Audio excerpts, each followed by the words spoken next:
الرحمن الرحيم الحمد لله رب العالمين الرحمن الرحيم. Abdul Rahman, jangan kamu minta jabatan, la tas'alil imarah, jangan minta jabatan itu. Tapi ulama berdasarkan ayat ini juga mengatakan boleh seseorang itu meminta jabatan, tapi dengan syarat. Apa kata Nabi Yusuf kepada Raja Mesir? Inni hafidhun. Bismillahirrahmanirrahim. Assalamualaikum warahmatullahi wabarakatuh.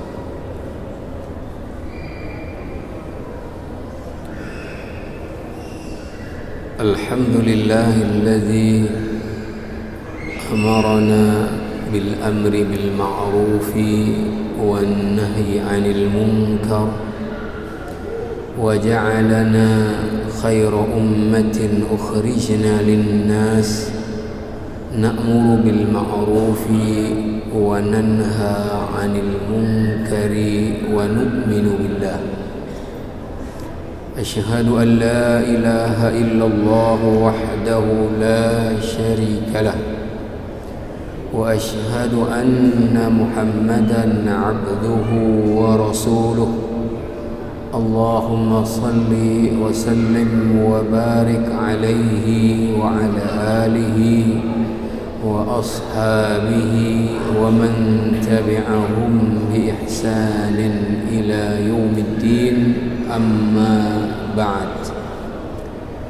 Hadirin hadirat sidang jamaah salat maghrib yang dimuliakan Allah, para pendengar radio Baitur Rahman RRI dan juga radio-radio swasta lainnya yang menyiarkan secara langsung halaqah maghrib dari Masjid Raya, rahimani wa rahimakumullahu jami'an.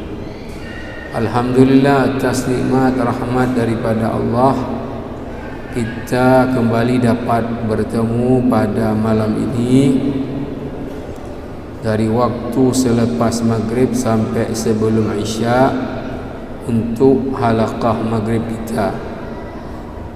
Mohon maaf pada pekan yang lalu saya absen, dan malam ini kita kembali dapat bertemu. Dan seperti yang sudah saya kemukakan yang lalu, kita akan menyambung pembahasan terkait dengan pandangan agama terkait dengan Pilpres dan Pileg yang akan berlangsung tinggal beberapa hari lagi, tanggal 14 Februari yang akan datang. Para jamaah dan para pendengar yang mulia, pada kesempatan yang lalu kita sudah sampai membahas kepada bahawa orang-orang yang sudah mempunyai hak untuk memberi suara pada tanggal 14 Februari nantinya, memilih presiden, memilih anggota legislatif dari DPR RI, DPD, DPRA, DPRK, maka orang itu dengan tangannya pada hari H itu akan menentukan apakah di republik yang kita cintai ini dalam 5 tahun ke depan itu yang berjalan dalam tatanan kehidupan masyarakat, kebaikan atau kemungkaran. Kenapa kita katakan demikian? Karena peran dua institusi ini dalam sistem tata negara kita, terutama sejak reformasi bergulir sampai dengan saat ini, itu sangat-sangat strategis dan sangat-sangat fundamental. Sebut saja sebagai contoh, yang paling menentukan tatanan kehidupan masyarakat Indonesia itu adalah undang-undang. Karena itulah yang mengatur sistem dan tatanan kehidupan dan mengikat seluruh rakyat dengan undang-undang.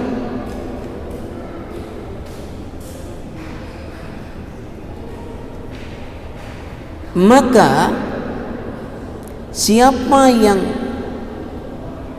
membuat undang-undang, maka yang mengusulkan undang-undang dalam bentuk draft adalah eksekutif, pemerintah.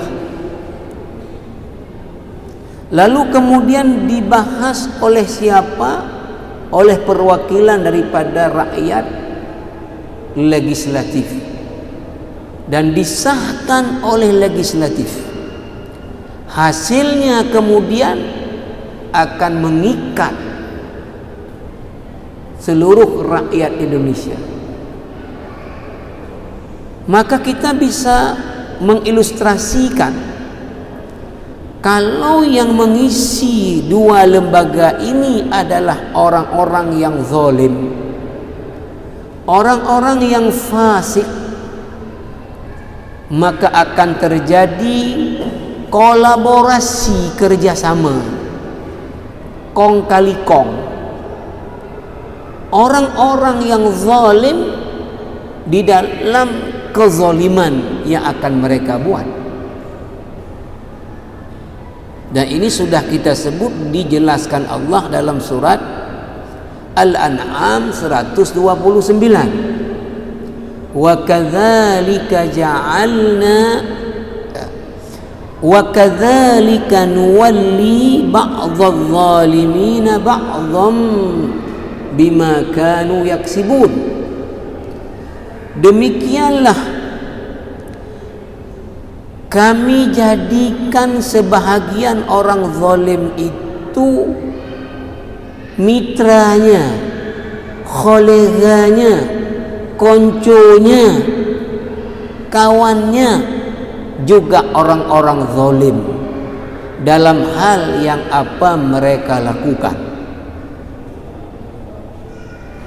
Maka kalau yang terpilih sebagai contoh di provinsi gubernur adalah orang zalim, orang fasik, tidak takut dosa, tidak takut azab, maka dia akan mengangkat pembantunya dari sekda, para kepala dinas, orang-orang zalim, untuk bisa kolaborasi dalam kezaliman.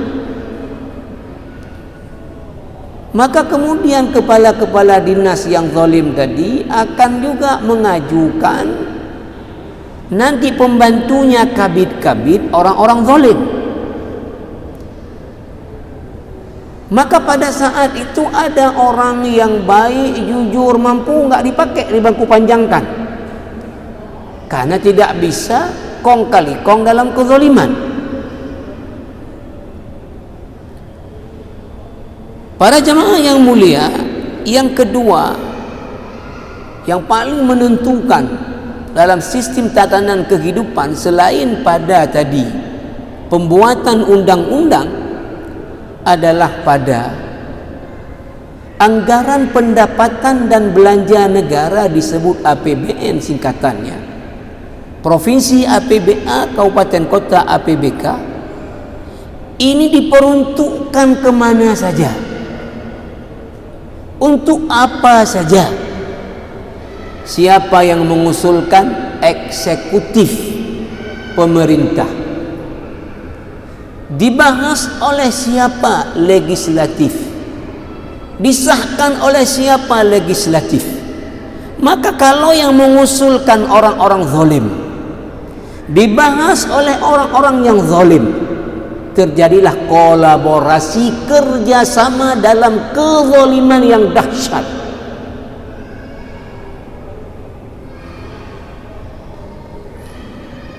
Maka penting sekali di dua lembaga ini diisi oleh orang-orang yang sesuai dengan tuntunan daripada agama. Apa tuntunan agama? Di dalam memilih tadi pemimpin, memilih wakil-wakil daripada rakyat yang perannya sangat-sangat menentukan kemaslahatan atau kemafsadatan, kerusakan daripada tatanan kehidupan masyarakat. Tentu Islam sebagai agama yang rahmatan lil alamin, yang ajaran-ajarannya bersifat syumuli, komprehensif. Seluruh tatanan kehidupan di dunia ini yang mengantarkan kemaslahatan hidup manusia di dunia dan di akhirat ada tuntunannya di dalam syariat. Apalagi dalam hal-hal yang sangat-sangat strategis perannya untuk menentukan kemaslahatan hidup manusia. Maka apa tuntunan syariat? Kalau kita ingin menempatkan seseorang pada satu jabatan, nah dalam hal ini kita ingin menempatkan seseorang pada jabatan presiden, eksekutif paling tinggi dalam sistem tata negara kita, maka yang lain-lain, yang kekuasaan eksekutif diangkat oleh presiden. Di provinsi adalah gubernur, yang lain-lain yang dalam frame eksekutif diangkat gubernur. Kabupaten kota, bupati, wali kota, pemerintahan yang lain diangkat oleh bupati, wali kota.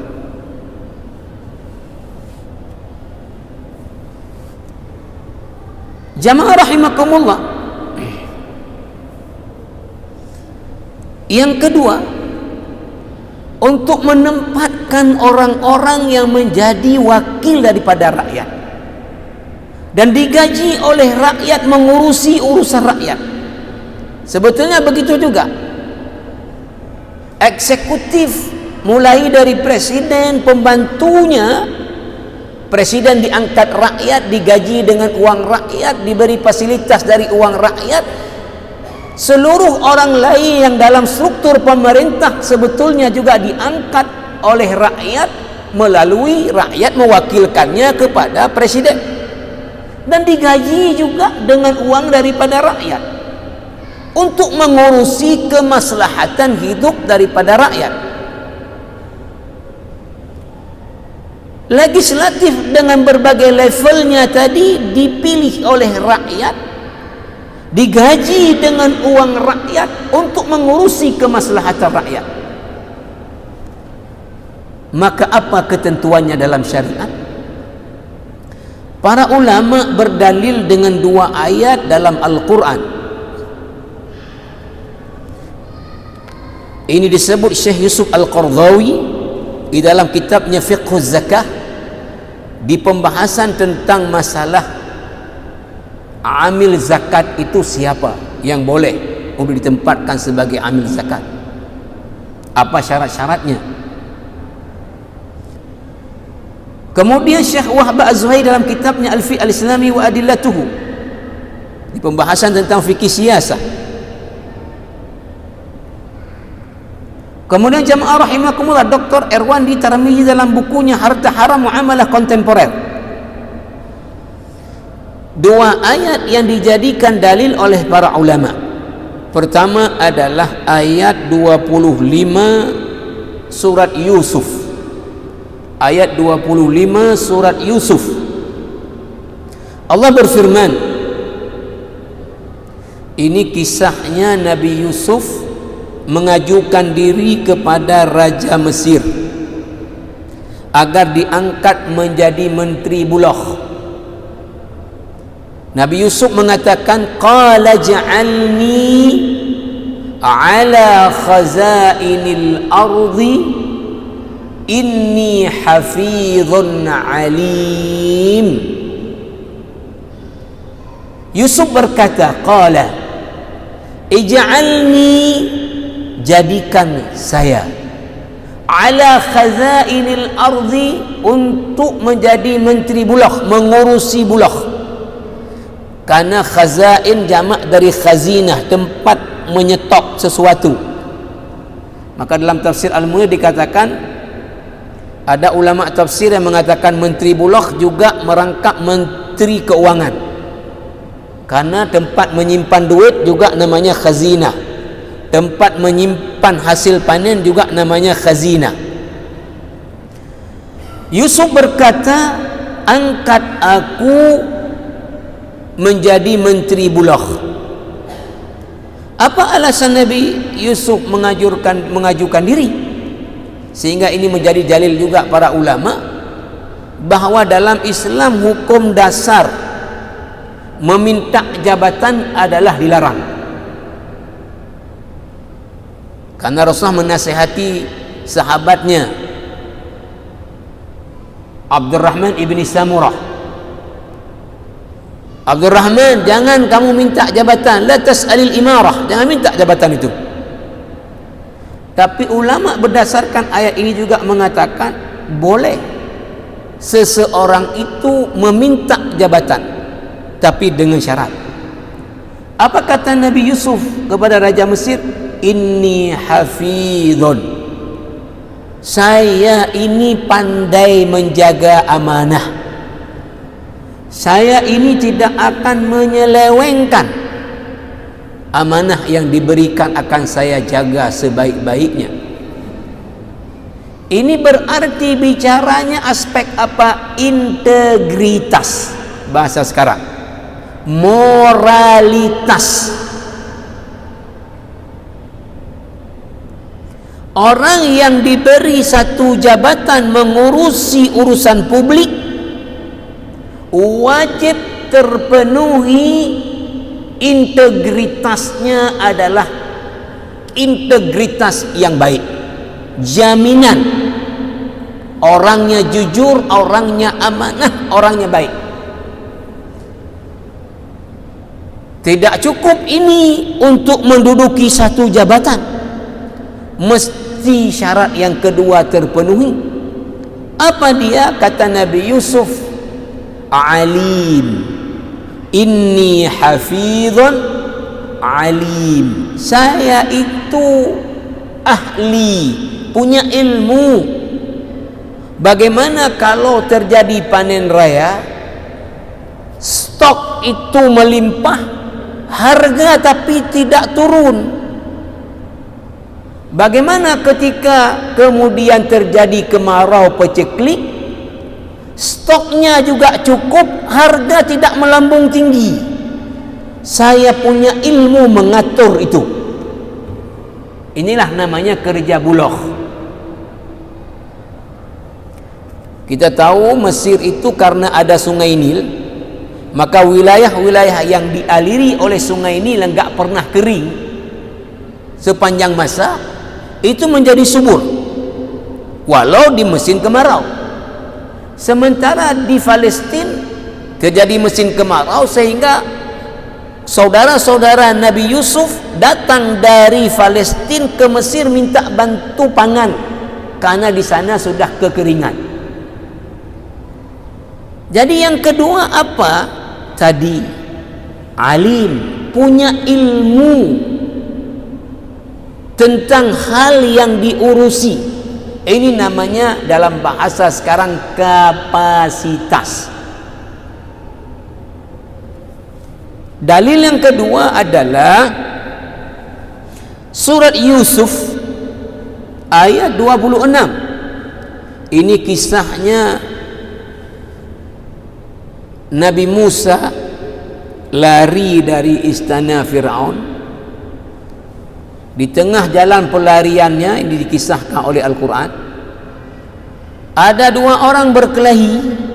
Yang satu orang asli Mesir, disebut dengan orang Qibti.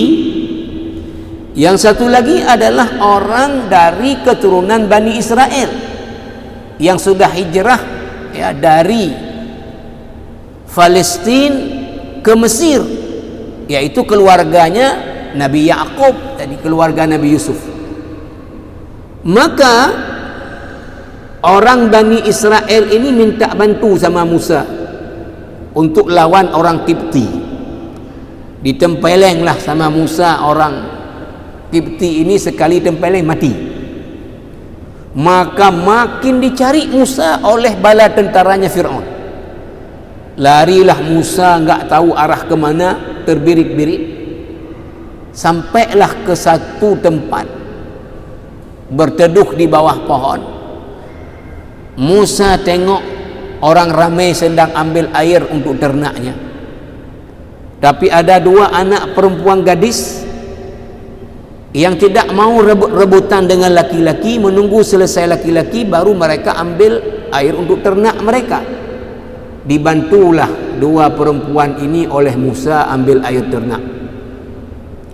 Pulanglah kedua anak Nabi Syuaib ini ke rumahnya, menceritakan ada seorang pemuda tadi begini-begini.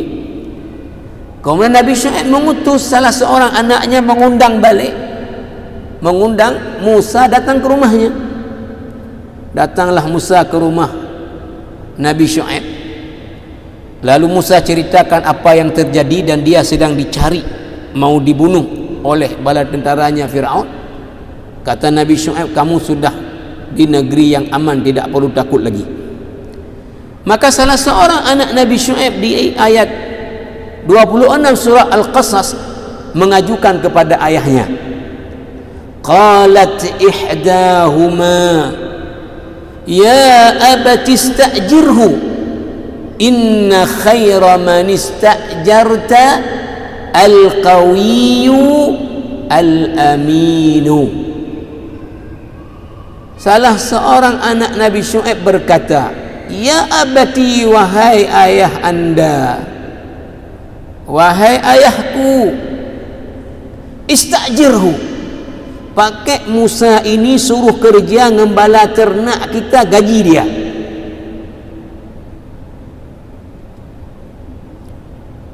Inna khaira man istajarta, sesungguhnya yang baik yang engkau angkat dia untuk bekerja, kasih kerjaan, kasih upah, siapa? Al-qawiyyu, yang kuat secara tenaga. Kenapa? Karena ini kerjanya ngembala ternak, bukan ketik komputer, bukan beri fatwa hukum. Kalau fatwa hukum Nabi Syuaib adalah Rasul, tapi Nabi Syuaib sudah uzur secara usia, enggak sanggup lagi ngembala ternak, maka anaknya yang perempuan ngembala ternak. Maka perlu orang mengembala ternak yang kuat secara tenaga. Berarti ini bicara kapasitas. Yang kedua, apa kata anak Nabi Syuaib kepada ayahnya? Al-aminu, yang amanah, yang jujur. Berarti bicara integritas.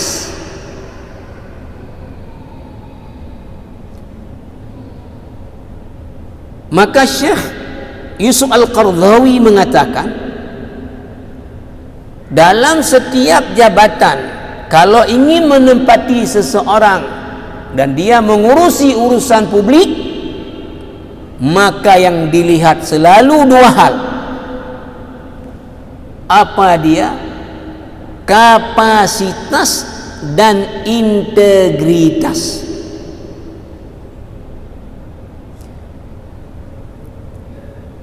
Dr. Erwandi Tarmizi dalam bukunya Muamalah Kontemporer, Harta Haram Muamalah Kontemporer, itu mengatakan apa? Untuk menempatkan seseorang pada satu jabatan publik, tidak cukup orang itu adalah orang yang amanah, orang yang berintegritas, tapi harus dilihat juga kepada kapasitas.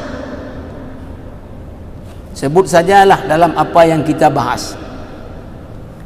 Calon legislatif, apapun jenjangnya tadi, betul orangnya, jujur, terkenal dengan jujur, betul amanah orangnya, tapi nggak ngerti bagaimana cara buat konun, kayak mana cara buat undang-undang, nggak ngerti kayak mana cara penempatan anggaran, nggak ngerti. Sehingga kalau duduk di DPR, betul dia nggak ada ambil memang yang bukan punya haknya, tapi orang lain buat salah dia nggak ngerti, udah ditipu sama orang lain, dia teken-teken aja. Nah, para ulama berdalil dengan apa? Bahwa seseorang diberi jabatan tadi bukan saja dilihat kejujuran, tapi dilihat juga kemampuan dia kalau duduk di situ. Mampu enggak secara ilmu, mampu enggak secara pengalaman. Ya mohon maaf, misalnya orang duduk di DPR RI, di sana orang para profesor, para doktor, pakar-pakar yang terpilih untuk datanglah dia ke situ, bahasa Indonesia aja enggak pas. Akhirnya apa? Enggak pernah ngomong apa-apa selama 1 periode, enggak berani ngomong. Karena istilah orang ngomong enggak nyambung, dia bahasa Indonesia aja enggak pas. Nah, ini orang tidak terpenuhi secara kualifikasi syariat untuk duduk walaupun jujur, walaupun orangnya baik, tapi nggak punya kapasitas.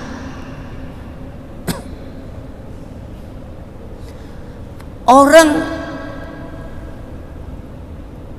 calon gubernur, betul dia jujur luar biasa, amanah luar biasa, tetapi kemudian penakut, nggak berani. Sehingga kalau ada kepala dinas yang menyelewengkan anggaran, nggak berani tegur, dia nggak enak. Nanti tegur, dimarahi kita. Dia pemimpin tertinggi kok takut dimarahi. Ini orang nggak bisa duduk di situ, nggak terpenuhi. Para ulama berdalil dengan apa? Adalah hadis sahih Muslim. Ketika Abu Dzar mengajukan diri kepada Nabi untuk diangkat, menurut Dr. Erwandi Tarmizi dalam kitabnya tadi Harta Haram Muamalah Kontemporer, Abu Dzar minta diangkat jadi gubernur.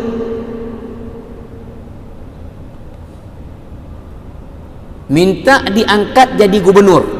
Bunyi hadisnya, kata Abu Dzar kepada Rasulullah, "Ya Rasulullah, ala tasta'miluni?" Rasulullah, saya kok enggak dipakai ya? Kasihlah saya jabatan. Tadi kata Dr. Erwandi untuk jadi gubernur. Apa kata Rasulullah kepada Abu Dzar? La ya Abu Dzar, innaka dha'ifun wa innaha amanah wa innaha yawmal qiyamati khizyun wa nadamah. Oh enggak Abu Dzar, kamu itu lemah. Jabatan itu adalah amanah. Kalau tidak mampu dikelola dengan benar, di akhirat nanti menjadi penyesalan dan menjadi kehinaan. Kata Dr. Erwandi tadi di bukunya, Abu Dzar itu dalam masalah kejujuran, ketakwaan, kewaraan itu sangat terkenal orang yang takwa zuhud. Bukan saja zuhud, terkenal Abu Dzar itu orang zuhud, orang wara, orang takwa. Kenapa tidak diberi? Integritasnya diakui oleh Rasulullah baik, tapi kapasitasnya untuk jadi gubernur enggak mampu. Maka Rasulullah tidak beri kepadanya. Maka jamaah yang rahmati Allah Subhanahu wa taala, saya baca sekarang kitab Al-Fiqh Al-Islami wa Adillatuhu karya Syekh Wahb Az-Zuhaili. Di jilid 6 pembahasan tentang fikih siasah. Kita lihat apa syarat seseorang untuk dipilih menjadi ahlul halli wal aqdi. Bahasa kita adalah tadi DPR, perwakilan daripada masyarakat yang akan bermusyawarah untuk memilih pemimpin. Kalau sistem pemilihannya adalah perwakilan, sistem musyawarah perwakilan. Syurutuhum, apa syarat orang untuk duduk di DPR secara fikih siasah? Yatahaddadu ulul halli wal aqdi bis sifati aw syurutil matlubati fihim wa hiya kama dzakara al Mawardi thalathatun. Harus terpenuhi 3 syarat untuk orang boleh duduk di DPR. Ini diangkat syarat ini siapa yang sebutkan? Ulama besar dalam mazhab Asy-Syafi'i di abad ke-4 Hijriah dengan kitabnya yang paling terkenal dalam kajian masalah fikih siasah Al-Ahkam As-Sultaniyah, Imam Al-Mawardi. Apa kata Imam Al-Mawardi? Awalan, al-adalatul jami'atu li syurutiha. والعدالة هي ملكة تحمل صاحبها على ملازمة التقوى والمروءة والمراد بالتقوى امتثال المأمورات الشرعية واجتناب المنهيات الشرعية. Syarat pertama, orang yang duduk di DPR itu harus orang yang adil. Apa maksud orang adil? Lah orang yang punya kemampuan untuk kemudian orang itu selalu hidupnya dalam ketakwaan. Apa yang dimaksud dengan ketakwaan adalah orang yang selalu mengamalkan yang diperintah oleh agama dan meninggalkan seluruh larangan. Orang yang boleh duduk di DPR adalah orang yang sejak dia mukallaf sampai saat dia mencalonkan diri gak pernah buat maksiat sekecil apapun. Orangnya garansi orang yang bertakwa. Kalau ikut ke patron ini mungkin sekarang sulit kali cari orang. Orang yang gak pernah bermaksiat sekecil apapun. Ini syarat pertama. Berarti integritas. Syarat yang kedua adalah tsanian. Ini dikutip oleh Syekh Wahbah, pernyataan Imam Al-Mawardi. Al-ilmu alladhi yutawassalu bihi ila ma'rifati man yastahiqqul imamata ala syurutil mu'tabarati fiha. Punya ilmu terkait dengan apa syarat-syarat yang harus terpenuhi untuk seseorang diangkat jadi pemimpin. Karena kerjanya ahlu syura adalah apa? Mengangkat pemimpin untuk umat. Maka siapa yang duduk dalam ahlu syura? Orang yang paham secara syariat apa aja syarat-syarat yang harus terpenuhi untuk diangkat jadi pemimpin. Berarti ini bicara tentang kapasitas. Yang ketiga kata Imam Al-Mawardi, salisan ar-ra'yu wal hikmatu al-muaddiyani ila ikhtiyari man huwa lil imamati aslah wa bitadbiril masalihi aqwa wa a'raf. Yang ketiga adalah orang yang punya pandangan. Ketika ada beberapa kandidat calon terpenuhi kriteria syariat untuk menjadi pemimpin, tapi dalam kondisi tertentu siapa yang lebih tepat untuk jadi pemimpin? Ada 10 orang terpenuhi syarat-syarat secara syariat jadi pemimpin, tapi keadaan sedang perang negaranya, sedang diserang oleh musuh, maka ahlu syura adalah orang yang harus punya cara pandang bahwa dalam keadaan seperti ini, maka dari 10 itu ini yang lebih tepat jadi pemimpin. Berarti tetap juga adalah kapasitas. Saya tidak baca lagi jamaah rahimakumullah, di sini dijelaskan tentang apa syarat-syarat pada seorang pemimpin menurut fikih siasah. Lebih kurang juga adalah apa? Sama tadi. Yang pertama adalah apa?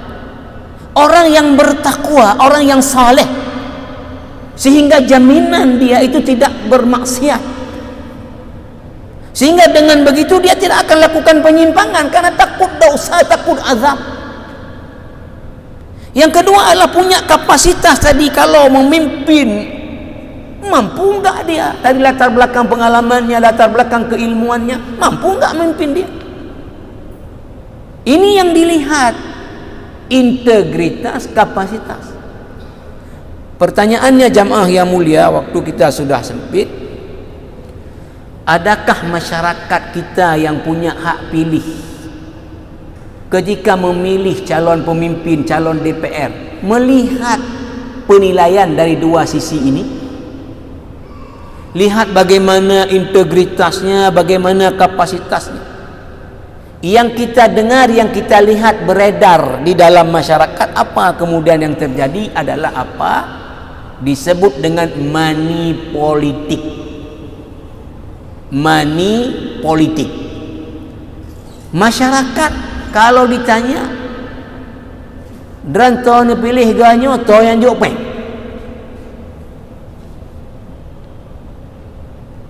Jadi dipilih orang bukan berdasarkan kepada kriteria syariat, padahal hidup di negeri syariat. Berdasarkan apa? Berdasarkan apa yang diberi.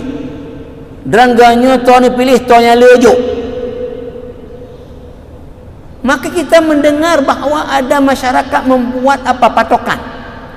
DPR RI 500 satu suara, DPRA 300, DPRK 100.